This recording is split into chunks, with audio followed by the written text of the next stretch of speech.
बिस्मिल्लाहिर्रहमानिर्रहीम अस्सलाम वालेकुम नाज़रीन watching voice it with KTN news आऊं हैं लैला निसार।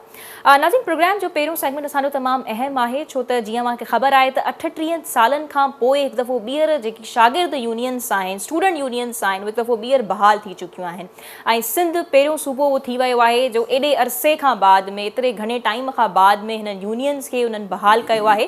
ख़ैर हिन खां अॻु में बि बेनज़ीर भुट्टो साहिबा जे दौर में जेको आहे यूनियन्स तां बैन जेको आहे उनखे लिफ्ट कयो वियो हुयो, पर बाद में सुप्रीम कोर्ट जो वरी कुछ अहिड़ा फ़ैसिला आया हुआ शागिर्द यूनियन के ख़िलाफ़ जो वरी बैन लगी वियो हुयो। सो बहरहाल ही एतिरे अरसे खां पोइ जेको आहे यूनियन्स बहाल थियूं आहिनि ऐं इन्हनि जो बहाल थियण जो मक़सदु जेको आहे उहो एडमिनिस्ट्रेशन जेकी तालीमी इदारनि में एडमिनिस्ट्रेशन हुजे पई इंतज़ामिया हुजे पई उन्हनि जे शागिर्दनि जे विच में जेको कम्युनिकेशन गैप आहे उनखे ख़तमु करण में हिननि यूनियन्स जो तमामु वॾो अहम किरदारु रहंदो। पर हिते सवाल इहो थिए पियो त शागिर्द यूनियन्स त ठहियूं आहिनि पर शागिर्दनि जे सियासी एक्टिविटीज़ ते हिते सवाल उथनि पिया। पेरेंट्स भी कंसर्नड आहिनि, वालिदैन भी थोड़ो घणो पंहिंजी परेशानी जो मुज़ाहिरो कनि पिया त छा ईअं त न थी वेंदो जो शागिर्द यूनियन जे करे हू हथियार खणी अचनि या सियासी सरगर्मियुनि में हू जेको आहे दिलचस्पी ॾेखारणु लॻनि जंहिंजो असरु हुननि जी तालीम ते पवे। सो मूंसां तमामु मौज़ज़ महिमान मौजूदु आहे कि तारीफ़ जी हुननि खे का ज़रूरत न आहे, तमामु सुठा लेखक आहिनि, तमामु सुठा अदीब आहिनि, उन्हनि सां असीं ॻाल्हि ॿोल कंदासीं। एजुकेशनिस्ट आहिनि, डेवलपमेंट प्रोफेशनल आहिनि, उन्हनि सां असीं ॻाल्हि ॿोल कंदासीं। हुननि जी शागिर्द यूनियन के हवाले ते तमामु गहरी नज़र भी रही है, वो लिखन भी पिया। सो उन्हनि खां ॼाणींदासीं त इन जा कहिड़ा असर पवंदा। जीअं त असीं हिन बिल जी ॻाल्हि कयूं जेको सिंध असेंबली सूबे जे सरकारी तोड़े ख़ानगी आला तालीमी इदारनि में शागिर्द यूनियन बहाल करण लाइ ही तारीख़ी कानून इतफ़ाक़ी राय सां मंज़ूर त करे वरितो आहे, पर हिन जा अॻिते रिपर्कशन्स कहिड़ा निकिरण वारा आहिनि उहो असीं पंहिंजे महिमान खां ॼाणींदासीं त हुननि जो हिन बाबति छा चवणु आहे ऐं स्टूडेंट्स जे हवाले सां जेकी स्टूडेंट यूनियन्स आहिनि केतिरो बहितर साबित थी सघनि थियूं। सो मूंसां स्टूडियो में मौजूद आहिनि प्रोफेसर एजाज़ कुरैशी साहब जो तारीफ़ सवेरे ही करायो। सर महिरबानी टाइम करण जे लाइ, thank you so much for taking the time out. Sir शागिर्द यूनियन स्टूडेंट यूनियन्स बहाल थी चुकियूं आहिनि एॾे घणे टाइम खां बाद में, त अव्हां इन जो किरदारु शागिर्द जे तालीमी सरगर्मियुनि जे हवाले सां कीअं पिया ॾिसो त ही मस्बत साबित थींदियूं? आउं सम्झां थो त हिकिड़ो सुठो क़दम आहे। पहिरीं ॻाल्हि त जेको बैन आहे वो हटायो वियो, इहो ज़रूरी हो। इहो सही आहे। शागिर्दनि जी जेका एक्टिविटी आहे उहा माना बंदि थी पई हुई। सही। असांजे दौर में असां पढ़ंदा हुआसीं सिंध यूनिवर्सिटीअ में, पुराणा शागिर्द हुआ, यूसुफ लगारी हो, यूसुफ टालपुर, अली अहमद ॾाहिरी, आफ़ताब चंद, मां जेके मां चवंदो त इहे त उहो अहिड़ो सुठो दौर हो जो असां एकेडमिक एक्टिविटीज़ लाइ कमु कंदा हुआसीं। तॾहिं सियासत जो एॾो रोल न हो, ज़ोर न हो, न को हथियार हूंदा हुआ। यूनिवर्सिटी में असां तमामु फर्स्ट क्लास नमूने सां पढ़ाई त उहो हींअर बि असां उमेदु उहो ई करे रहिया आहियूं त हीउ जेको वरी आहे वापसि ॻाल्हि उन में शागिर्दनि खे पंहिंजूं एकेडमिक एक्टिविटीज़ या जेके शागिर्दनि खे पंहिंजा सुधारा खपनि कॉलेजुनि में यूनिवर्सिटियुनि में मसइला आहिनि पढ़ाई जा आहिनि, ॿिए के जेके इशूज़ आहिनि उन्हनि खे हू रेज़ कनि। सियासत बि ज़रूरी आहे, सियासी तौर ते जेकॾहिं हू एक्टिव छा आहे त अॻियां शागिर्दनि जे लाइ सियासत ज़रूरी आहे। माना उन लेवल ते नथो चवां त को सियासत में घिड़ी पवनि, पर सियासत जो इल्मु हासिलु करण लाइ माना उहो सम्झनि त अदारा कीअं हलाइबा आहिनि। अदारा ॾिसो न, स्टूडेंट यूनियन हिकिड़ो अदारो आहे, हिकिड़ो इंस्टीट्यूशन आहे, हाउ टू रन दैट इंस्टीट्यूशन उहो जेको हिकिड़ो असांजो तमामु घणो त उन में शागिर्दनि खे पंहिंजो किरदारु अदा करिणो आहे त कीअं असां हलायूं। उन मां ॼण हुननि जी सियासी तरबियत थींदी हिकिड़े ख़्याल खां। हा, सियासी लीडर थी वेंदा, MPS थींदा, MN थींदा, अहिड़े नमूने सां ॿिया या सोशल खेत्र आहे न, सोशल सेक्टर में बि असां माण्हू इहो पढ़ी पढ़ी वञी सोशल सेक्टर में NGOs में यूनिवर्सिटियुनि में घिड़ियासीं त अहिड़े नमूने सां उहे शागिर्द बि इहो वेही कमु कंदा त उन में जेको आहे आउं सम्झां थो ॿधी बि ज़रूरी आहे ऐं शागिर्दनि खे मौक़ो मिलणु घुरिजे त पंहिंजो जेको आहे हू बहितर जेको किरदारु आहे, बहितर रोल आहे, उहो अदा करे सघनि यूनिवर्सिटियुनि में या कॉलेजनि में। सही, तमामु सुठी ॻाल्हि कई। त इन हवाले सां जेकॾहिं सियासत जी ॻाल्हि कजे त जेकॾहिं यूनियन्स में हू सियासत ते ॻाल्हि अचे पई त अहिड़े हवाले सां हुनजी सियासी तरबियत थींदी, सियासत खे सम्झंदा या जीअं इदारा कीअं हलाया वञनि पिया, तमामु ज़रूरी आहे शागिर्दनि जे लाइ ख़ासि करे। पर प्रोफेसर साहब जेकॾहिं वधीक ॻाल्हि कजे त एतिरा साल शागिर्द यूनियन्स जी तव्हां जहिड़ा पढ़िया लिखा माण्हू सम्झ रखण वारा माण्हू इन ॻाल्हि खे सम्झनि बि पिया त जेकॾहिं शागिर्द यूनियन के तालीमी इदारे में हुजे थी त उहा खोड़ मसइला सॉल्व करे पई। एतिरा साल जेको आहे हिन ते छो बैन लॻो? हाणे इहो हयो हो जेको मार्शल आर्ट डिक्टेटर हो ज़ियाउल हक़ जे दौर में, उन जेको आहे सो इहो शागिर्दनि जी उहो इहे माण्हू हूंदा आहिनि डप में ड्रिजंदा रहंदा आहिनि हिन में, त मतां हीअ थी वञे, मुंहिंजी नौकिरीअ खे ख़तरो थिए, मुंहिंजी फ़ौजी राज खे ख़तरो थिए, मतिलबु इन क़िस्म जूं ॻाल्हियूं। त हुनखे इहो डपु हुन शागिर्द हुननि खे बैन करे छॾियो। त हाणे असां वरी इहो था चऊं त बैन हाणे जे लथो आहे त यूनिवर्सिटियुनि खे छा करणु घुरिजे त शागिर्दनि लाइ तरबियत बि क़ाइमु कनि, तरबियती कोर्स उन्हनि खे सम्झाइजे त बाबा यूनियन छा आहे, उन जो मक़सदु छा आहे। ॾिसो न, हिकिड़ी टीम ठाहिणी पवंदी उस्तादनि जी, उन्हनि पुराणा उस्तादनि जी, नवनि जी, ॿियनि जी, त उन्हनि खे ॿुधाइनि त बाबा हीउ तरीक़ो आहे, हीउ तव्हांखे करिणो पवंदो। इहो न आहे त तव्हां हथियार खणी अचो, student union is not for that, absolutely. इन करे उहो जेको आहे सो करिणो पवंदो। इन करे उहो तरबियत उन्हनि खे कराइबी त हू सम्झंदा। ॿियो मां चवंदो उन्हनि खे पंहिंजे पढ़ाई जे ॾांहुं जेको अॼुकल्ह असां वटि पढ़ाई जी थोरी घटिताई बि आहे, सची ॻाल्हि इहा आहे त शागिर्द पढ़े कोन थो, मयार न आहे, उस्ताद पढ़ाए कोन थो। असां माना मौज़रत सां थो चवां त कुझु उस्ताद अहिड़ा आहिनि जेके नथा पढ़ाइनि, कुझु उस्ताद बाक़ाइदे पढ़ाइनि बि था। त हिकिड़ो ॿई पासा आहिनि। त इन करे उनखे असांखे अहिड़े नमूने हैंडल करिणो पवंदो। ॾिसो न, हींअर ई तव्हां यूनिवर्सिटियुनि में ॾिसो हींअर जेको नियाणियुनि सां थी रहियो आहे, मिसाल ख़ुदकशियूं थियूं, ग़लति ॻाल्हि कई, रैप था थियनि या जेके कुझु आहे, त उन लाइ जवाबदारु केरु आहे? हिकिड़ो त एडमिनिस्ट्रेशन जवाबदारु आहे, यूनिवर्सिटी जो वाइस चांसलर आहे, रजिस्ट्रार आहे, प्रोवोस्ट आहे, या जेके प्लस स्टूडेंट लीडर्स, छो त स्टूडेंट लीडर्स उन में इन्वॉल्व आहिनि। कंहिं हद ताईं शायदि के उस्ताद जेके आहिनि से बि ॼण इन्वॉल्व आहिनि। त उन्हनि ते हिकिड़े क़िस्म जो क़दम खणणो आहे, उन्हनि खे सम्झाइणो आहे त बाबा हीउ मुस्तक़बिल आहे सिंध जो, सिंध जूं नियाणियूं आहिनि जेके ॿाहिरि में वीचारी अचनि थियूं, तइलीम पुराणे मिट माइट उन्हनि खे इन आसिरे ते छॾे थो त हिते उन्हनि जी हुरमत बहाल हूंदी, असांजूं धीअरूं पढ़ंदियूं, हर को माण्हू, असां ख़ुदि बचनि वारा आहियूं, असांखे ख़बर आहे। त इहो ज़रूरी आहे त असांखे ईअं करणु घुरिजे। बिल्कुलु सही, तमामु सुठियूं ॻाल्हियूं कयूं सर तव्हां। पर ही एॾा कॉन्फ्लिक्टिंग व्यूज़ शागिर्द यूनियन ते छो रहिया आहिनि? ठीकु आहे, इहा ॻाल्हि तव्हांजी सम्झ में आई जॾहिं जनरल ज़िया जे दौर में बैन लॻो त थी थो सघे, जीअं तव्हां चयो त हू डिॼी विया हुया त शायदि हुनजी कंहिं शइ खे ख़तरो सघनि पिया नौजवान। पर शागिर्द यूनियन जे हवाले सां अञा बि जेका असां ॾिसूं त हिकु ओपिनियन कोन आहे, मुख़्तलिफ़ ओपिनियंस आहिनि। ठीकु आहे, त ईअं छो आहे? कॉन्फ्लिक्टिंग व्यूज़ छो आहिनि हिन हवाले सां? इहो ज़रूरु थींदो, हर शइ जा हूंदा आहिनि ॿ पासा। ठीकु आहे, हुन में ग़लती छा अचे पई कंहिंजी? त शागिर्द यूनियन पंहिंजी कहिड़ी इमेज रखी, इहो सम्झे थो त अंदरि वेंदो यूनियन ठहंदी, झगड़ा थींदा, मुख़्तलिफ़ पार्टियुनि जा शागिर्द अची इलेक्शन वठंदा, चूंडूं वठंदा, पोइ उन्हनि में जेको आहे हू जेको थिए त पोइ अॻे छा हिकु ॿ दफ़ो अहिड़ा केस थिया त उहो जेको डपु आहे उहो माइटनि खे आहे पंहिंजी जाइ ते। असां हिकिड़े क़दुरु सही बि आहे, पर जेका मूं ॻाल्हि कई तरबियत, इन ते जेको सिंध जो जेको उस्तादु आहे, सिंध जो अदीब आहे, दानिश्वर आहे, स्कॉलर आहे, उन खे लिखणु घुरिजे त स्टूडेंट यूनियन हिकिड़ी सेहतमंद एक्टिविटी आहे, उहा थियणु घुरिजे। उनखे असांखे अहिड़े नमूने न खणणु घुरिजे हथ में जो असां शागिर्द उस्तादनि जो बि, जीअं मां चयो, उन्हनि खे ट्रेनिंग ॾिनी वञे, उस्तादनि खे खपे त हू ट्रेनिंग ॾियनि, खे बि ट्रेनिंग ॾिजे, उस्ताद हुननि खे बि ट्रेनिंग ॾियनि, हुननि खे बि ट्रेन कनि त ताकि हीअ यूनियन कीअं रन करणी आहे। असांजे जेके सीनियर माण्हू आहिनि, सीनियर माण्हू सिंध में या पंजाब में फॉर एग्ज़ाम्पल या फ्रंटियर में, भले उन्हनि खे घुराइजे ऐं उन्हनि सभिनी खे गॾियल तौर ते सिंधी शागिर्द खे असां तरबियत ॾियूं, उन्हनि खे सम्झायूं बाबा हीउ जेको तव्हांखे। त अहिड़ी क़िस्म जूं ॻाल्हियूं थींदियूं त आउं सम्झां थो त असां हिकिड़ी इन शइ मां निकिरंदासीं, उन खोल मां, त असांखे डपु थो थिए या असां यूनियन ईंदी त झगड़ा थींदा। झगड़नि थियण जो जीअं तव्हांखे ॿुधायो पहिरीं असांजे दौर में, पर उहे यूनियन में घटि, यूनियन्स में घटि, ईअं त शागिर्दनि में पाण घणो शागिर्दनि में या वरी पॉलिटिकल पार्टीज़, अच्छा उन्हनि जी जेके यूनियन्स हुयूं, असां चवंदा त पॉलिटिकल पार्टीज़ खे यूनियन्स में दख़ल अंदाज़ी न करणु घुरिजे। ठीकु आहे, यूनियन जेका आहे सा पंहिंजी हिकिड़ी इंडिपेंडेंट हूंदी, आज़ादु हूंदी, ख़ुदि मुख़्तियार हूंदी, उहे पंहिंजा फ़ैसिला कंदी, छा उन्हनि जी बॉडी हिकिड़ी इलेक्टेड अचे थी। सर, उहो ॾिठो वञे त सियासी पार्टीज़ शागिर्द यूनियन मां कहिड़ा फ़ाइदा वठी सघनि पियूं? न, उहे पंहिंजे सियासी इलेक्शन आहे फॉर एग्ज़ाम्पल, या सियासी प्रोग्राम आहिनि, उन लाइ पंहिंजे शागिर्दनि खे इस्तेमालु कनि, उहा ॻाल्हि सही न थींदी। शागिर्द should be brought for the academic activity actually. पोइ उन सां गॾु जेकॾहिं हू डिबेट आहे, डिबेटिंग करणु घुरिजनि, सोशल कॉन्टेस्ट्स आहिनि, मुशाइरा आहिनि, प्रोग्राम आहिनि, त अहिड़े क़िस्म जेके शागिर्दनि खे रांदियूं आहिनि, ॾिसो न, extra curricular activities also very necessary.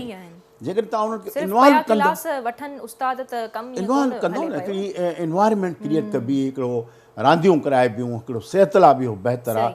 असांजी यूनिवर्सिटियुनि में म्यूज़ियम बि, असांजी यूनिवर्सिटियुनि में ऑडिटोरियम बि आहिनि ऐं जेके इहे पंहिंजो पेविलियंस बि ठहियल आहिनि, सभु कुझु करे सघिजे थो। मां सही ॻाल्हि आहे। ठीकु, अच्छा ही वधीक हिन बिल में जेको आहे यूनियन जी बि वज़ाहत कई वई आहे सर, त यूनियन ही छा के सॾनि पिया। त नाज़रीन, बिल में यूनियन हिकु अहिड़ी एसोसिएशन या बॉडी हुजे थी जेका शागिर्दनि जे जनरल इंट्रस्ट खे प्रमोट करे पई, जीअं को करिकुलर एक्टिविटीज़ में पार्टिसिपेट करे सघनि या फीस वग़ैरह जा जेके मसइला थियनि था त उहे उन्हनि ते आवाज़ खणी सघनि, जीअं सर स्टूडेंट लीडर्स जी ॻाल्हि कई। सर अहिड़ा खोड़ मसइला असीं माज़ी में ॾिसंदा आया आहियूं त फीस ते बि थिया, कॾहिं फीस खे यूनिवर्सिटी में तमामु घणी वधी पई वञे, या ही जेके हिरासा करण वारा मामला वधी पिया वञनि, त उन वक़्तु चलो ही शागिर्द यूनियंस हुयूं कोन, त सर उते अव्हां बि सम्झ रखो पिया त उते ज़िमेदारी जेकी आहे, कोताही, फॉल्ट जेको आहे इंतिज़ामिया जो अव्हांखे नज़र अचे पियो या किथे? त बिल्कुलु आहे इंतिज़ामिया। हींअर तव्हां ॾिसो त चीफ मिनिस्टर साहब 2 वाइस चांसलर हटाए छॾिया सही इन्हनि इल्ज़ामनि ॻाल्हियुनि जे करे। सही, बिल्कुलु ही वॾा केसिस हुया, वॾा केस जेकॾहिं इहो थो थिए अहिड़े क़िस्म जो, जेकॾहिं वाइस चांसलर इन्वॉल्व आहे ख़ुदि, त इहा त तमामु हिकिड़ी शर्मनाक ॻाल्हि आहे असां लाइ। जेको इदारो हलाए पियो ऐं जेकॾहिं को हेड आहे या को प्रोफेसर आहे त उहो तंहिंजे करे इहो ज़रूरी आहे त एडमिनिस्ट्रेशन इन्वॉल्व थिए पंहिंजो पाण इन कम में, ऐं शागिर्द यूनियन खे जेका तरबियत ॾेई अहिड़े सुहिणे नमूने खणी अचिजे जो आउं सम्झां थो त असां वटि इहो थी सघे थो। इहो न आहे त असां हिकिड़ो कंज़र्वेटिव व्यू वठूं ऐं चऊं बाबा it can not be done. No, it can be done. We have to be optimist. असां न त ईअं पेसिमिस्ट थी बाबा कोन थींदो, ईअं इन करे असांखे पंहिंजनि शागिर्दनि खे थोरो ॿुधाइणो पवंदो, ऐं मां सम्झां उहे भरझला थियनि पंहिंजनि भेणुनि जा, न्याणियुनि जा। ॾिसो न, त इहे सभु ॻाल्हियूं असांखे करणियूं पवंदियूं। ठीकु सर, लॻे पियो तव्हांखे त हिन बिल ते हाणे इम्प्लीमेंटेशन बि थींदी, बाक़ाइदा अमल दरामद बि थींदो, 2 महीननि जे अंदरि जेको आहे हिननि ते अमल थियणो आहे। शागिर्द हर साल जेको आहे चूंडनि ज़रिए पंहिंजे लाॻापियल इदारनि में 7 खां 11 शागिर्दनि सां शागिर्द यूनियन ठाहे सघंदा। त सर तव्हांखे लॻे पियो त वाक़ई में ठहंदियूं, अमल दरामद थींदो हिन बिल ते? छो त ईअं त बिल असां ॾिसूं त खोड़ अहिड़ा ठहियल आहिनि जेके सॉल्यूशंस प्रोवाइड कनि पिया, या वरी त शागिर्दनि खे रोडनि ते त न निकिरी अचिणो पवंदो? पोइ त ॻाल्हि ॿी आहे। अच्छा, जे न त यूनिट्स मां सम्झो बहाल थियणु घुरिजनि, अचनि थियनि। बिल त सर अची वियो आहे न, हाणे बसि हुन ते अमल दरामद थियणो आहे कजे। पर ईअं त न आहे जो एडमिनिस्ट्रेशन थोरो इनसिक्योर थी वञे त के उन्हनि खे इख्तियार अची वेंदा, हालांकि सभु शइ क्लियर लिखियल आहे बिल में। तमामु मथे सुपीरियर सुपर वाइस चांसलर हुननि खे इन शइ जी मदद करणु खपे शागिर्दनि जी। न त पोइ एडमिनिस्ट्रेशन हलाइण जी ज़रूरत कहिड़ी आहे? They should be able to tackle it. उन खां सवाइ न थींदो। रुगो असां त सिंध में थियो आहे न, इहा त ख़ुशि आईंदा ॻाल्हि आहे जो सिंध असांजो पंजाब में बि हाणे चयो वञे पियो त हाणे पंजाब में थिए, बलूचिस्तान में, केपी में थींदो, त पोइ इहो हिकिड़ो सॼे पाकिस्तान में जॾहिं यूनियन्स बहाल थींदियूं त उहो हिकिड़ो वधीक बहितरु अमल थींदो मुंहिंजे ख़्याल में। गॾियल तौर ते पाण हिकिड़ो आवाज़ु उथंदो ऐं बहितरी मुंहिंजे मां हिकिड़ो रोशन ख़्यालु ऐं ऑप्टिमिस्ट माण्हू आहे त असां बहितरी ॾे वधंदासूं, बजाए जो असां पुठियां वञी सोचूं त उन करे इहो न थींदो असां लाइ बहितरु। सही। अच्छा, वालिदैन बि वॾा परेशान नज़र अचनि पिया त हू पंहिंजे ॿारनि खे, जंहिंमें नियाणियूं या छोकिरियूं ज़रूरु शागिर्दनि में इहे बि शामिलु थियनि थियूं, त हू को उन्हनि खे न छॾींदा। छोकी जीअं इमेज जी जेकॾहिं ॻाल्हि कयूं, तासुर शागिर्द यूनियन जो सदाईं इहो रहियो आहे त हू सियासी सरगर्मियुनि में घणो पार्टिसिपेट कंदा, त वालिदैन खे कीअं पंहिंजे माइंड खे ब्रॉड करणु खपे जो पंहिंजे ॿारनि खे हू इनकरेज कनि? त असीं सर मोस्टली ॾिठो आहे त वालिदैन पंहिंजे ॿारनि खे चवंदा आहिनि वेही करे पढ़, एक्टिविटी जी एतिरो इनकरेज कोन कयो वेंदो आहे। पढ़णु घुरिजे वालिदैन खे। इन ते इहो उन ते मां चवंदो त जेको इशूज़ थियनि था न, मिसाल इशूज़ ते student union and administration should jointly take an action, त उहो वधीक बहितरु थींदो। ऐं मां सम्झो अॻिलो स्टूडेंट उनखे एतिरो सर माहौल ॾिनो बि वञे जीअं हू कंप्लेन दर्ज कराए सघनि ऐं कुझु जेको आहे सो। बाक़ी इहो न आहे त हर को हथियार खणी अचे ऐं पोइ असां जेको आहे नियाणियूं बि असांजूं हुते पढ़नि पियूं। मूंखे इन ॻाल्हि ते ॾाढो अफ़सोस थो थिए त असांजो दौरु, अॻियों दौरु, उन खां पोइ बि कुझु वक़्तु हिकिड़ो तमामु बहितरीनु दौरु हूंदो हो। असांखे हिमत न हूंदी त कंहिं नियाणी छोकिरीअ सां ॻाल्हाइजे, क्लास में लभो हुजे। सची थो ॿुधाए, इहा सूरत। हाणे त उहो ज़मानो न आहे। हींअर त असांजे ख़ैर नौजवान पढ़ी विया आहिनि, असांजूं नियाणियूं पढ़ी वयूं आहिनि, शागिर्द छोकिरा ईअं बि चयो पियो वञे त अॻे बि इहे वाक़िया थींदा हुया, पर हाणे खणी मीडिया आहे त रिपोर्ट थियनि पिया, पर साॻी उहा नंबर ज़रूरु थींदा हुआ। सिंध यूनिवर्सिटी में ईअं 2-3 वाक़िया ख़राब बि थिया ऐं ॿियनि यूनिवर्सिटियुनि में बि थिया, पेशावर में बि थिया, पंजाब में बि थिया। पर उनखे हाणे ॾियणो पवंदो असांखे को न को तरीक़ो। बाक़ी यूनियन जेतिरे क़दुरु आहे यूनियन हिकिड़ी सिहतमंद एक्टिविटी जीअं मूं अॻे चयो सही आहे ऐं उन ते अमल जेकॾहिं सुहिणे नमूने थिए थो त तव्हांखे पोइ लॻे पियो त यूनिवर्सिटीज़ जूं जेके इंतिज़ामिया हुजे थी उहा बाक़ाइदा पंहिंजो भरपूर किरदारु अदा कंदी शागिर्दनि जो साथ ॾींदी करणु घुरिजे ऐं इंतिज़ामिया त खे जेके मौजूदा मां ॾिसो पिया सिंध जा जेके तालीमी इदारा आहिनि उन्हनि जी इंतिज़ामिया मां खे छा पियो छा एक्सपेक्ट पिया उहो त कयो ॻाल्हि पाण कईसूं थोरो ॾुख भरी ॻाल्हि बि आहे जी। त एडमिनिस्ट्रेशन जो जेको किरदारु आहे या जेको रोल आहे तमामु अहम सही उहो ॼण असांखे नज़र घटि पियो अचे किथे किथे त आहे ईअं न आहे त सफ़ा को पर उहो आहे पर अञा उनखे वधीक मज़बूत करिणो पवंदो उनखे विजनरी लीडरशिप ॾियणी पवंदी सही उहो जेको आहे उनखे अहिड़े नमूने सां किरदारु अदा करे इंतिज़ामिया जो उन्हनि शागिर्दनि खे ॿधी करे सुठे ॿधीअ में माना खणी अचे उन्हनि खे सम्झाए ऐं पोइ administration students union staff teachers इहे ॾिसो टे हिकिड़ा पीठा आहिनि अहम जेके आहिनि इहो करिणो आहे असांखे लाज़मी तौर ते ठीकु अच्छा सर हुकूमती सतह ते बि त ज़िमेदारी अचे पई न हाणे उन्हनि चलो बिल पेश करे छॾियो ईअं त खोड़ शयुनि जा असां वटि बिल आहिनि पर उन्हनि ते अमल दरामद न पियो थिए पर हीअ जीअं बिल पेश थियो आहे हिकु वॾो मां चवां पई त हिकु सुठो मार्क आहे ऐं उन ई हवाले सां हुकूमत खे बि त खपे न त हू बि तालीमी इदारनि जी एडमिनिस्ट्रेशन खां पुछनि त तव्हां इन शइ ते अमल दरामद थियऊं या न थियऊं कराए वञे न कराए उन सतह ते बि त ज़िमेदारी अचे पई न पंहिंजे असांजो हुकूमत में जेके वज़ीर आहिनि या चीफ मिनिस्टर साहिबु आहे जीअं तव्हां हींअर ॿुधायो हिकिड़ो एक्शन खयों अथई जेको तारीफ़ लाइक़ु एक्शन आहे हिकिड़े ख़्याल खां त हुकूमत सिंध हुकूमत जो वज़ीर तालीम या ॿिया वज़ीर या उहे सभु इन्वॉल्व थियनि ऐं उहे ॾिसनि त बाबा इहो कमु थिए पियो या न पियो थिए दे हैव टू सी इहो तमामु ज़रूरी आहे छो त असीं हुकूमत जे ॿियनि इदारनि में ॾिसूं त असांखे चेक एंड बैलेंस तमामु घटि पियो नज़र अचे न तालीमी इदारनि जी ख़ासि करे स्कूलनि जी ॻाल्हि कयूं स्कूलनि जी हालत एॾी लॻी पई आहे त इन जे करे ही सवाल त पोइ उथंदा जेकॾहिं बिल्स तव्हां पेश था कयो त उन ते अमल दरामद थींदो या न थींदो बहरहाल सर आख़िर में कुझु चवणु चाहींदो इन यूनियंस जे हवाले सां को पैगाम शागिर्दनि खे वालिदैन खे इंतिज़ामिया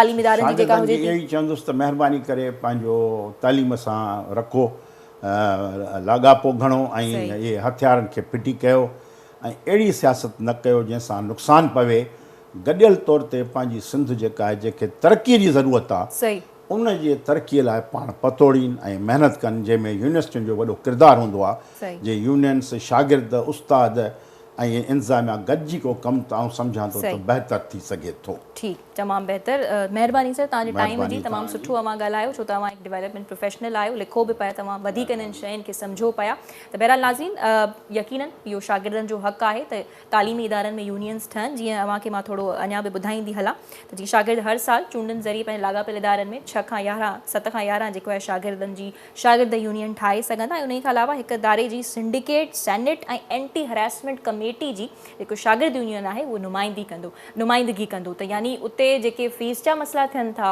हरासमेंट जा मसइला थियनि था कि शागिर्द खे हरासां कयो पियो वञे त असीं ॾिठो आहे त शागिर्द जेके आहिनि उहे कंफर्टेबल न हूंदा आहिनि जो इहा कंप्लेन वञी मथे एडमिनिस्ट्रेशन ताईं पहुचाइनि उन्हनि खे पंहिंजे इम्तिहाननि में फेल थियण जो या पोइ अहिड़े क़िस्म जो भउ हूंदो आहे त मथां उन्हनि खे एडमिशन मां ई न ॿाहिरि कढियो वञे सो हीअ जॾहिं यूनियन्स ठहंदियूं त हीअ अहिड़नि क़िस्म जे मसइलनि जे लाइ तमामु सुठो साबित थी सघनि पियूं ऐं जीअं कुझु ॾींहं अॻु में मूंखे ख़बर आहे त चेयरमैन बिलावल भुट्टो पीपल्स पार्टी जा जेके चेयरमैन आहिनि पाण चवनि पिया त जेके तालीमी इदारनि में के मसइला हल न पिया थियनि त शागिर्दनि खे हाणे शायदि नौजवाननि खे ईअं करिणो पवंदो त उन्हनि खे हीअ सभु पाण पंहिंजे चार्ज में शयूं जेके आहिनि उहे खणियूं पवंदियूं त हीअ मसइला हल थी सघनि पिया सो हिन वक़्तु लॉन्ग मार्च बि जारी आहे KTN न्यूज़ ते मुख़्तलिफ़ चैनल्स जेके आहिनि अव्हांखे अपडेट कनि पिया KTN न्यूज़ ते बि अव्हांखे लाइव जेको आहे ॾेखारियो वञे पियो जलसनि में जी जेको मार्च जी छा सूरत हाल आहे ऐं किथे पहुती आहे सो इहो सभु बि आहे उनखां अलावा हीअ असां नौजवाननि जे लाइ ख़ुशूसी सेगमेंट रखियो हुयोसीं छो त मार्च में खोड़ सारा नौजवान बि आहिनि लीड पिया कनि काफ़िनि जॻहनि ते त हीअ अव्हांखे हीअ पासो ॾेखारणु बि तमामु लाज़मी हुयो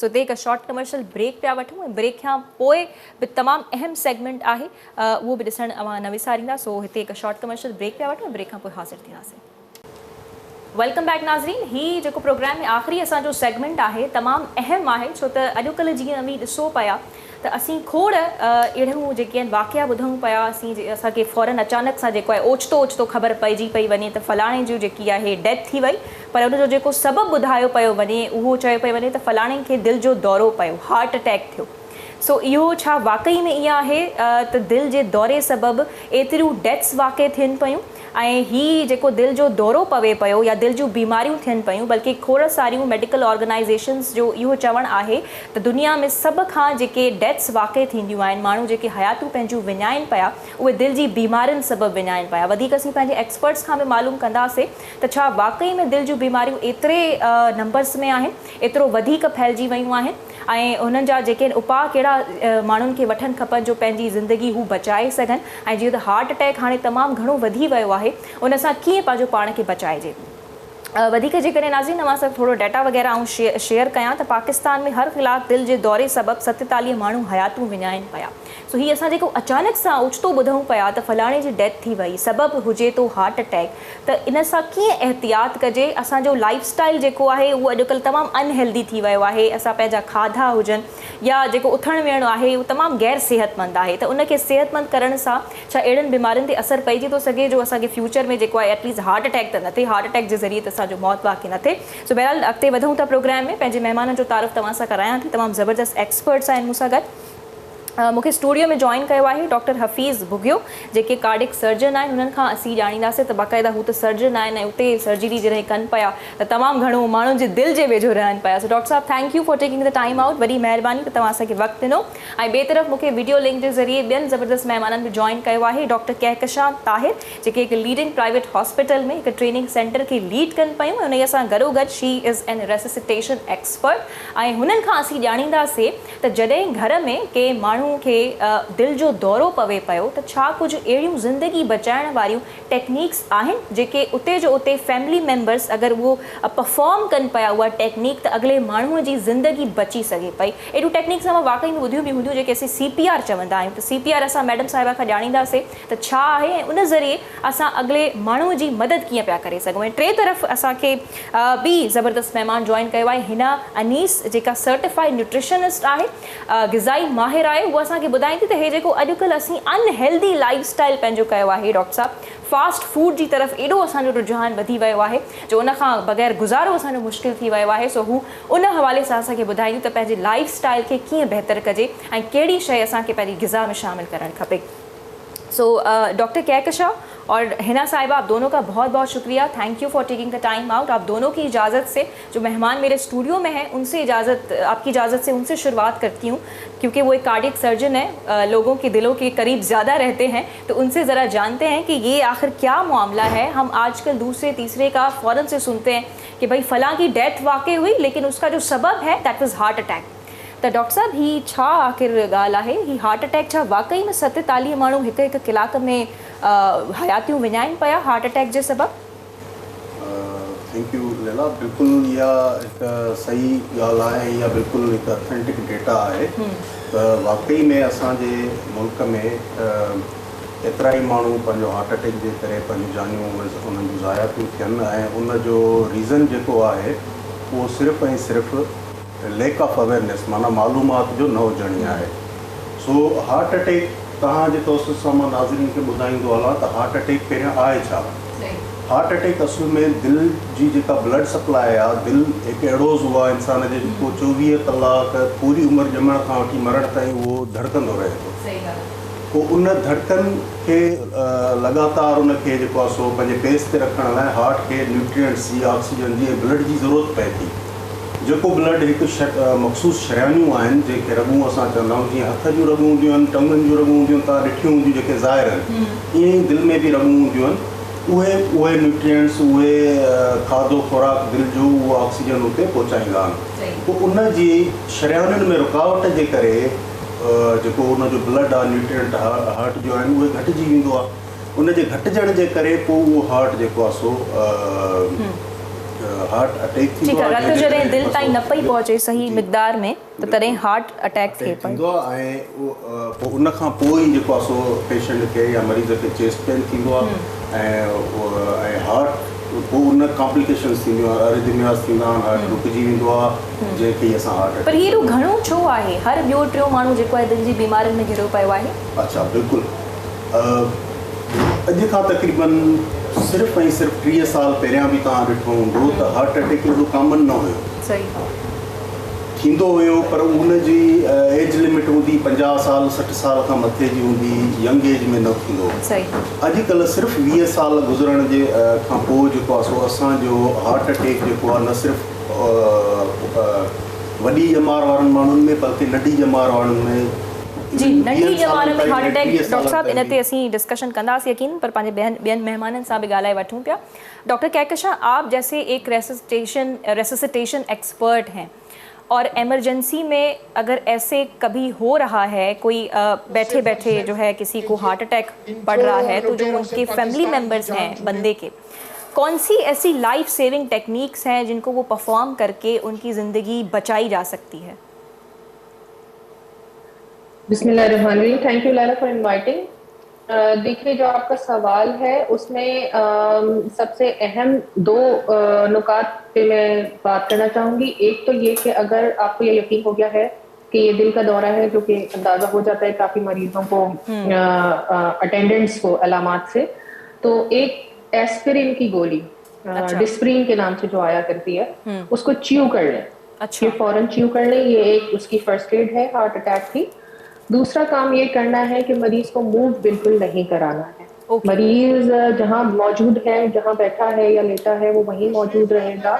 उसकी पोजीशन चेंज नहीं होनी चाहिए। जितनी जल्दी एम्बुलेंस को आप कॉल कर सकते हैं वो आप कीजिए, और एम्बुलेंस में ही मूव कराइए, अपनी पर्सनल कार में ना कराइए, इसलिए कि एम्बुलेंस को रास्ता मिल जाता है उसूली तौर पे। हम देखें, अपने ट्रैफिक या अपनी सिचुएशंस की बात नहीं कर रहे, बात हम आइडियल करते हैं, और फिर the ideal comes first and then comes the practice.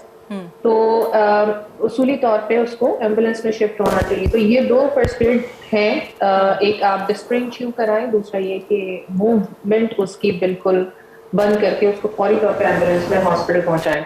ठीक। तीसरी बात, जो हॉस्पिटल पहुंचाने में अहम बात यह है कि आप किसी करीबी क्लिनिक या छोटी मोटी उस पे सेटअप पे ना लेके जाएं। ज़ाहिर है किसी बड़े टर्शरी के सेटअप के अंदर लेके जाएं जहां पे तमाम फैसिलिटीज अवेलेबल हो, मौजूद हो। सही बात है जी, एग्जैक्टली। तो बस ये 2-3 बातों का ध्यान रखें तो बहुत आउटकम बेहतर आप निकाल सकते हैं एक हार्ट अटैक के इंसिडेंट्स में। जी, बहुत अच्छे सॉल्यूशंस आपने बताए, और ये बहुत आसान भी हैं, क्योंकि बाज़ औक़ात ऐसा होता है डॉक्टर साहिबा कि पैनिक का शिकार हो जाते हैं। जिस बंदे पे गुजर रही होती है, जो बंदा अफेक्टेड होता है, उसके जो फैमिली मेम्बर्स हैं वो बहुत पैनिक में आ जाते हैं। तो खैर, प्रोग्राम में आगे बढ़ते हैं और आपसे हम CPR के बारे में भी जानेंगे प्रोग्राम में। तो हिना साहिबा हमारे साथ मौजूद हैं, जो कि न्यूट्रिशनिस्ट हैं। हिना साहिबा, हमें ये बताइएगा, क्या हमारे लाइफस्टाइल का भी असर पड़ता है? जब स्पेसिफिकली हार्ट अटैक की जहाँ पे बात आ रही है, तो क्या ये हमारे अनहेल्दी लाइफस्टाइल की वजह से भी है? जो हमारी रोज़मर्रा की ज़िंदगी में खाने पीने की चीज़ें शामिल हैं, क्या ये उनकी वजह से भी है? जी, अस्सलाम वालेकुम एंड बिस्मिल्लाहिर्रहमानिर्रहीम।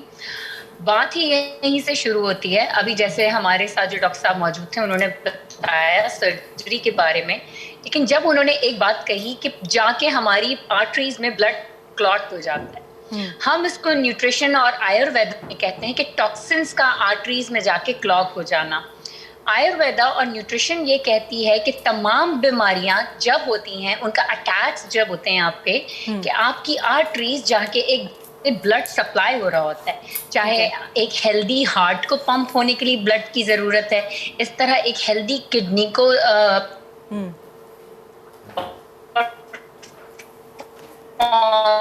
करने के लिए एक प्योरिफाइड ब्लड की जरूरत। तो जब टॉक्सिन्स बढ़ जाएंगे, और उसको अटैक कब आएगा? अटैक जब आएगा कि जब हम डिप्रेशन में होंगे। हार्ट अटैक आपने यूजुअली सुना है कि प्रेशर और एंजाइटी की वजह से अचानक हार्ट अटैक हो गया। कैसे हुआ? सालों से तो वो उसकी बॉडी के अंदर टॉक्सिन अक्यूमुलेट हुए थे उसकी आर्टरीज में, वहां प्लाक जमा हुआ था। लेकिन जैसे ही उस बंदे ने कोई ऐसा प्रेशर अपने ऊपर लिया, तो पर उस प्रेशर ने अटैक किया, जिसको हम कभी हार्ट अटैक कहते हैं, जिसको कभी हम सडन जी, आप बहुत डिस्टॉर्शन खैर हमें हिना साहिबा की आवाज में आ रही है, जिसको हम बहुत सारे नामों से बीमारियों के नाम देते हैं। ठीक, अब ठीक है? अब आपको ठीक है आवाज लैला? जी, आवाज़ जो है वो बेहतर नहीं आ रही है हिना साहिबा। टीम से रिक्वेस्ट कंदस हिना साहिबा जी आवाज़ के थोड़ा दुरुस्त कन। कहकशां, डॉक्टर कहकशां साहिबा, आपकी तरफ मैं आना चाहूँगी कि ये CPR क्या है? क्या ये भी एक लाइफ सेविंग टेक्निक है? जब किसी को हार्ट अटैक, दिल का दौरा पड़ रहा है, तो CPR जैसी टेक्निक किस तरह से मदद कर सकती है? जी बिल्कुल। सीपीआर का मतलब होता है cardio pulmonary resuscitation. Cardio heart को कहते हैं, पल्मोनरी लंग्स को, और रिससिटेशन का मतलब है सेव करना। तो इसमें हम हार्ट और लंग्स को सेव कर रहे होते हैं, लेकिन सीपीआर की नौबत कब आती है वो पहले थोड़ा सा समझ लीजिए। कार्डियक अरेस्ट एक सिचुएशन होती है जो कि हार्ट अटैक से एक मुख्तलिफ चीज़ है। हार्ट अटैक को आमतौर पर कंफ्यूज किया जाता है सीपीआर करने के इवेंट के हवाले से। हार्ट अटैक तो डॉक्टर साहब, डॉक्टर हफीज ने अभी एक्सप्लेन किया कि क्यों होता है और किस वजह से होता है, जिसमें हार्ट को ब्लड सप्लाई नहीं पहुंच पा रही होती है और फिर अल्टीमेटली वो एक स्ट्रेसफुल कंडीशन में आ जाता है। और चूंकि हार्ट ही ब्लड पंप कर रहा होता है तो हार्ट प्रॉपर ब्लड पंप नहीं कर पा रहा होता, बॉडी के टिश्यूज को ऑक्सीजन नहीं मिलती और अल्टीमेटली हम सब ऑक्सीजन सप्लाई पे ही जिंदा हैं। सही। तो वो एक क्रिटिकल सिचुएशन है हार्ट अटैक। लेकिन अगर ये हार्ट अटैक बिगड़ जाए और हार्ट सीज हो जाए तो उस सिचुएशन को कहा जाता है कार्डियक अरेस्ट, यानी कि there's a difference between cardiac arrest and heart attack. Okay. Yes, very much. Heart attack is a disease, while cardiac arrest is the ultimate outcome, is the ultimate result. Okay. इसी तरह heart failure एक बिल्कुल अलग condition है जिसमें कहा जाता है कि जी अल्टीमेटली बिल्कुल कुछ आप कर ही नहीं सके हार्ट को सरवाइव, तो हम कह देते हैं हार्ट फेलियर। तो हार्ट फेलियर तो यूजुअली लोग जानते हैं, लेकिन हार्ट अटैक और कार्डियक अरेस्ट के अंदर थोड़ी कंफ्यूजन पाई जाती है। तो इसलिए मैंने एक्सप्लेन किया कि जब वही कंडीशन जैसे कि हार्ट अटैक की हो या कोई और क्रिटिकल बीमारी, स्ट्रोक, फालिस वगैरह का सिवियर अटैक, या और लोगों को जो है इस तरह की सिचुएशंस के लिए तैयार रहना चाहिए कि अगर कुछ ऐसा हो रहा है तो वो प्रिपेयर्ड हो ऑलरेडी, ताकि वो अगले की मदद कर सके। जी बिल्कुल। अगले माण्हू जी जेके है वह मदद थी सके वॾे पैमाने ते, उनकी ज़िंदगी बची सके। लेकिन आजकल डॉक्टर साहब हम ये भी देख रहे हैं, आजकल असीं इहो भी ॾिसूं पिया, आई थिंक डॉक्टर कैक्शन आपको सिंधी समझ आ रही है, तभी आपने डॉक्टर साहब की जो है बात भी समझी। आजकल असीं इहो भी ॾिसूं पिया त यंग एज में जेको आहे हार्ट अटैक थिए पियो, यंग एज में दिलि जो दौरो पए पियो। त असीं डॉक्टर हफ़ीज़ खां जेको आहे ॼाणूं पिया, डॉक्टर हफ़ीज़ असां इहो बि करे करे ॿुधो आहे त बाबा फलाणो जेको आहे राति जो सुम्हियो ऐं सुबुह जो उथियो त हू असांखे जेको आहे मुर्दा हालत में मिलियो। छा इहो बि हार्ट अटैक जे करे आहे? हा जी बिल्कुलु, हार्ट अटैक जे करे ई आहे। ऐं जीअं त हितां जो प्रोग्राम अवेयरनेस जो प्रोग्राम आहे त मां तव्हांखे रीज़न्स ॿुधायां त यंग एज में हार्ट अटैक वधे छो पियो। उन जा मेन रीज़न्स आहिनि 3-4 जेके माना तक़रीबन सभिनी खे ख़बर आहिनि, पर डिटेल में मां ॿुधायां थो। सभ खां पहिरियों आहे त अॼुकल्ह असां वटि हार्ट अटैक सां गॾु गॾु हिकिड़ी ॿी बीमारी बि वधी रही आहे जंहिंखे असां एतिरी इम्पोर्टेंस नथा ॾियूं। उहा आहे जेके असां सोली सिंधी में शुगर जी बीमारी चवंदा आहियूं जी, तमामु, ऐं उनखे असां डायबिटीज़ चवंदा आहियूं। वधी पई त उहा हिकु अनहेल्दी लाइफ स्टाइल आहे ऐं खाइण पीअण में बेहतियाती आहे। प्रोसेस्ड फूड खाइनि था माण्हू, फास्ट फूड खाइनि था ऐं एक्टिविटी का बि न आहे, सीडेंटरी लाइफ स्टाइल आहे, जंहिंजे करे टाइप 2 डायबिटीज़ वधी रही आहे ऐं उन जे करे ई जेको आहे सो यंग एज में हार्ट अटैक बि वधी रहियो आहे। ठीकु आहे। उन खां अलावा अच्छा, मतलब हीअं चई सघूं पिया त शुगर बि जेको आहे हार्ट अटैक खे बूस्ट ॾेई पई सघे? बिल्कुलु बिल्कुलु, शुगर ई हार्ट अटैक खे ऐं मोस्ट कॉमन काज़ आहे। असां वटि हींअर जेके मरीज़ अचनि पिया, जेके ऑपरेशन थियनि पिया यंग एज में 30 इयर्स में 40 इयर्स में, उहे सभु जा सभु डायबिटिक आहिनि, 99% डायबिटिक आहिनि। ओके, अच्छा। ऐं उन खां पोइ जेको आहे सो ओबेसिटी आहे, वेट गेन आहे, सीडेंटरी लाइफ स्टाइल आहे असांजे वज़न जंहिंजो वधियल आहे, उन में बि घणा चांसिस आहिनि त उनखे बि दिलि जो दौरो पइजी पई सघे। उन खां पोइ जेको आहे सो सिगरेट स्मोकिंग आहे ऐं सबस्टेंस अब्यूज़ आहे। जेकॾहिं को सिगरेट स्मोक करे थो, हिकु पैक ॾींहं में पीए थो, त उनजो चांस हार्ट अटैक जो उन खां डबल थी थो वञे जेको माण्हू सिगरेट नथो पीए। सही। ऐं उन खां पोइ जेको आहे सो तव्हांजो सीडेंटरी लाइफ स्टाइल आहे, एक्सरसाइज जो बिल्कुलु न हुजणु आहे। लाइफ स्टाइल ते पंहिंजी ग़िज़ा में छा शामिल करणु खपे? हिना साहिबा का पूछो। हिना साहिबा, ग़िज़ा में क्या शामिल करना चाहिए जो हम इतनी बड़ी बड़ी बीमारियों से खुद को बचा सकें? आजकल तो फास्ट फूड हम इतने शौक से खा रहे हैं और जो केन्ड फूड है उसकी तरफ भी हमारा ज़्यादातर रुझान है, तो क्या क्या शामिल करें अपनी ग़िज़ा में? कंसाइजली ज़रा बताइए। देखिए, जिस तरह अभी डॉक्टर साहब ने कहा कि हार्ट अटैक डायबिटीज़ और शुगर की जो टाइप 2 डायबिटीज़ की वजह से होता है, इसके साथ साथ एक और है जिसको हम ट्रायो में कहते हैं cardio metabolic disorder. Sugar cholesterol और आपका आ जाता है ब्लड प्रेशर का अप एंड डाउन, यानी बहुत हद तक बहुत ज्यादा हाई रहना भी गलत है। इसकी इन सबको सॉर्ट आउट बहुत आसानी से किया जा सकता है। देखें, जब तक कोई ऐसा बाय बर्थ डिफेक्ट ना हो या ऐसे कोई बड़े डिफेक्ट ना आ जाए को सर्जरी की जरूरत हो, कि बच्चे का, कुछ लोगों का पैदाइशी कोई ना कोई आर्टरीज और वेन्स का कहीं ना कहीं कोई प्रॉब्लम होता है, वहां तो सर्जरीज भी होंगी। और सीपीआर की कब जरूरत पड़ेगी? जब हम इमरजेंसी तक अपने आप को लेके चले जाएंगे, या अल्लाह ना करे हम बाय बर्थ किसी ऐसे डिसऑर्डर के साथ पैदा हो रहे हैं। डॉक्टर साहिबान ने अच्छे से एक्सप्लेन कर लिया, लेकिन ग़िज़ा में क्या शामिल करें, क्या खाएं हम लोग? ग़िज़ा में मैं एक बहुत आसान सा फॉर्मूला बताती हूँ। अगर ये सब अमल करेंगे ना तो हम ईट और नीट एंड क्लीन ग़िज़ा पर आ जाएंगे। वो बहुत आसान है। प्रोसेस फूड आता है डब्बे में, कैन, और जितनी भी शुगर, हाई शुगर और हाई सॉल्ट बेवरेजेस और हाई सॉल्ट जितने भी फूड आते हैं वो आते हैं कैन में। जितनी भी सॉस और हाई फैटनिंग चीजें आती है बॉटल्स में।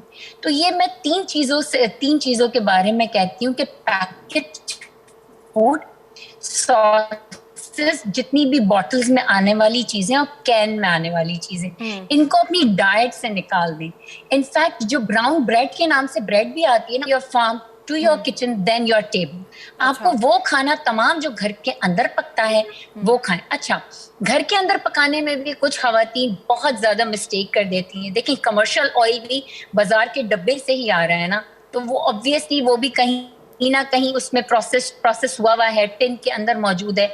अगर हम एक्स्ट्रा वर्जिन ऑलिव ऑयल, अच्छा, कोकोनट ऑयल और देसी घी का इस्तेमाल करेंगे तो हम हेल्दी रहेंगे। हमारे बॉडी में गुड कोलेस्ट्रॉल है और वो बढ़ा हुआ रहेगा। जो होटलिंग वगैरह बंद कर दें हम अपनी, मिनिमम हद तक खत्म कर दें, कम कर दें। और होटलिंग में जाकर भी हेल्दी चॉइसेस करें, लाइक माइंडफुल ईटिंग करें। आप होटल्स में जाके डीप फ्राइड स्टेक्स खा रहे होते हैं जिसपे चीज, बटर और व्हाइट सॉस लगी हुई है, उसकी जगह अगर आप स्टर फ्राइड खाएंगे, फ्रेश वेजिटेबल्स लेंगे उसके साथ, अगर आप बर्गर खाने की जगह, जो कि बन जो होता है वो कहीं ना कहीं प्रोसेस होके उस पे प्रिजर्वेटिव डलते हैं और वो पैकेट में पैक्ड हो जाता है, उसकी शेल्फ लाइफ होती है 4 दिन 5 दिन 6 दिन। हमें बहुत choosy Yes, U need to be होना पड़ेगा कि क्या खाना चाहिए, क्या नहीं खाना चाहिए। लेकिन अफसोस के साथ ऐसा है नहीं, इतना जो है ज्यादा एहतियात किया नहीं जाता है।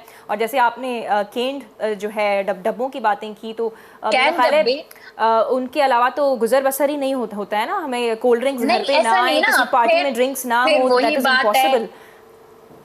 उनकी जगह पाकिस्तानी भी, जो कि अल्हम्दुलिल्लाह इतनी अच्छे हमें फूड्स अवेलेबल है, और हम भी ओबेसिटी की तरफ जा रहे हैं। और सिर्फ ओबेसिटी ये प्रॉब्लम नहीं है, उस ओबेसिटी के आने के बाद हम कार्डियोमेटाबॉलिक डिसऑर्डर्स में आ जाते हैं। सही। तो बहुत शुक्रिया हिना साहिबा, हमारी यंग जनरेशन।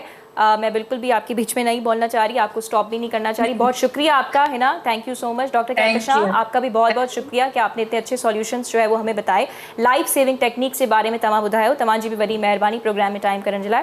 डॉक्टर साहब, तव्हांजी भी वॾी महिरबानी। त दिलि जो दौरो इहो जेको अचानक सां पवे पियो, छो पए पियो, उन जा सबब छा आहिनि, तमामु सुठे नमूने मां एक्सप्लेन कया। सो नाज़रीन, उमेद आहे त तव्हांखे प्रोग्राम जो पसंदि आयो हूंदो।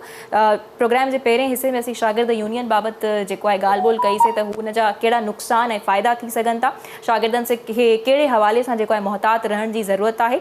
सो पंहिंजो फीडबैक ॾियणु न विसारींदा। इंशाल्लाह मुलाक़ात थींदी ईंदड़ हफ़्ते ऐं ईंदड़ प्रोग्राम में असांजो तमामु अहम थियण वारो आहे। सो इजाज़त ॾींदा, अल्लाह हाफ़िज़।